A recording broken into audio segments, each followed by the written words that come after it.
Hi everybody, welcome back to the channel.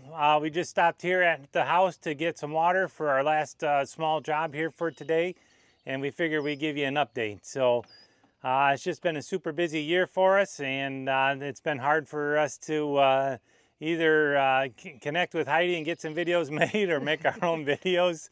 So we're just going to do a little update here, and hopefully we'll get some more footage for you guys.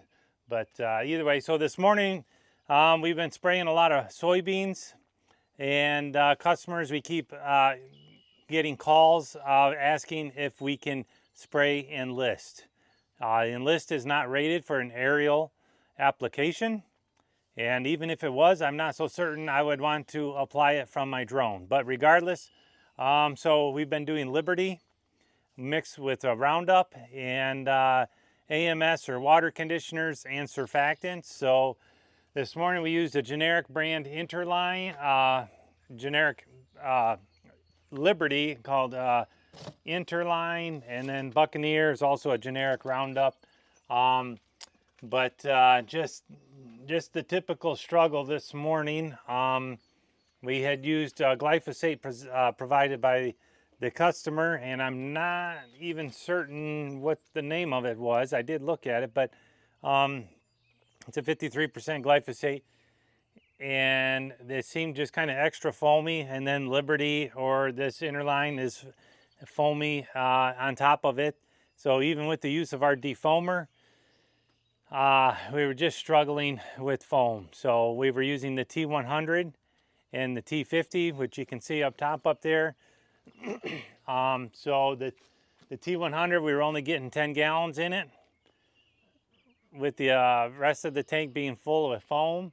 And then I think Kyle was getting 6 gallons in the T50. So very slow, not as productive as we were hoping, but regardless, we got the job done, and wind conditions are very calm today. So that doesn't happen for us here in Michigan. And it just has been wet weather for us where we're at. So we've been busy, but so that's what we've been doing. And I guess to give you a little update, we've got the generators on here, the Predator inverter generators. So we're running 2 of those to run the T100 with a C10,000 charger. So we're pulling 5,000 watts from each generator.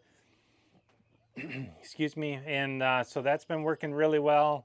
And then for the T50, we've just been running one of the old 13,000 watt. And at some point here in the near future, we'll get the EA Vision up there. And so what we'll do is with 12,000 watts, and that has 2 leads, we'll go ahead and start up the other Predator 13,000, and we'll run those 2 to run the 12,000 watt charger for the J150.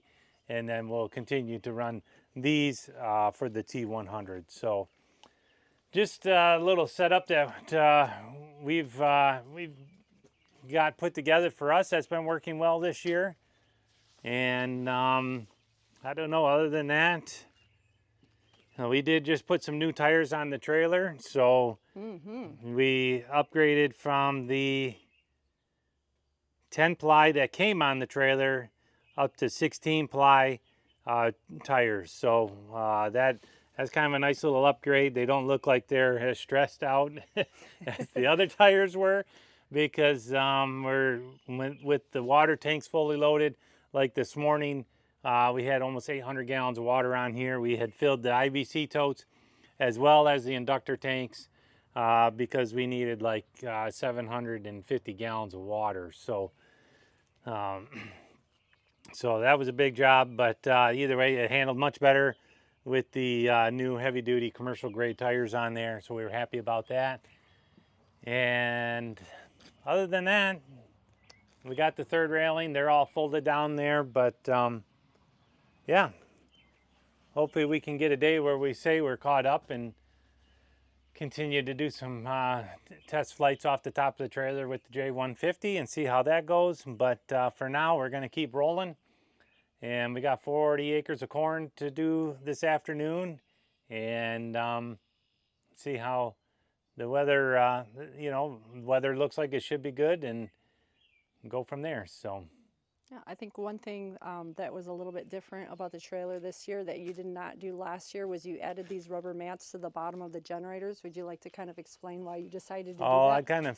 I overlook them now, but yeah, the inverters I had thought was concerned about the weight of them bouncing around on the wheels, so I actually placed them on the blocks, at the shipping blocks that came with them, and we were just getting a lot of excessive vibration up these posts to the top deck. So we pulled those out, and then I went to Tractor Supply and got some of these anti-fatigue or horse stall mats, whatever you want to call them. They're not quite horse stall mats, but they're workshop mats, and put those under all of the generators and even the pump to kind of dampen some of the vibrations. So that has helped, and so that's a little just a little side note on that. They're still secure and tight, but just a little extra cushion there to get rid of some of that vibration. And another little thing here is this is not actually bolted down at the moment, but we can show you this a little bit later, because my other pump, the seal went out, and I think it's because of the product we're going to be using today. So this pump was our original pump, and I ordered a seal and installed it, and today was our first use in the field, and we've done several different products today, and it's been working great. So no issues with it leaking with the replacement seal I ordered from Amazon. So since the other pump had started leaking, I'll probably order a replacement for that.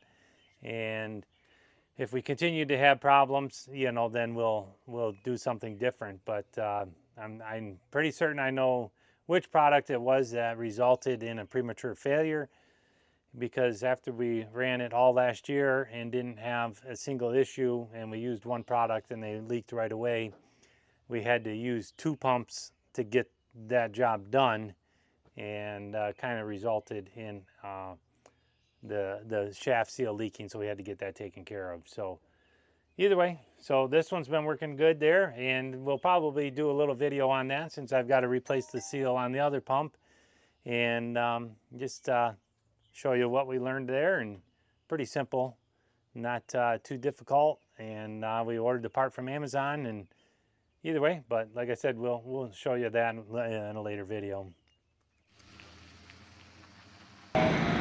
So we are at our last job for the day. It's about 35 acres of corn. We're spraying on some magnesium sulfate, which is a fertilizer for magnesium deficiency, here on some low ground. So it's kind of some mucky type soil. I did see some black dirt blow up. So it's so soft out there we can't even use the driveway for the field, and we're having to fly across this busy state road here. So but we're in the neighbor's driveway, so we have a good location. And we had a surprise visit from Sylvia on her way home from work. Hey, Sylvia. Kyle's still here. We're plugging along. So either way, that's what we've got. I think we got about 40 gallons left to wrap this up. We're flying 30 feet wide and 3 gallons per acre on this job. So pretty easy task to finish out the day here on a Friday evening. So all right, see you later. Shout out to John and Karen, our old neighbors, where the first house we bought when we got married and lived there for 15 years or so. Real good friends of ours. They like to watch our videos and follow along, so we appreciate that, and figured we'd say hi to them. So hey, John and Karen. So thanks for the support, you guys. Really appreciate it. You've always been excited to see us move along in this journey, and we look forward to talking to you. Don't forget, like and subscribe. We'll see you in the next one.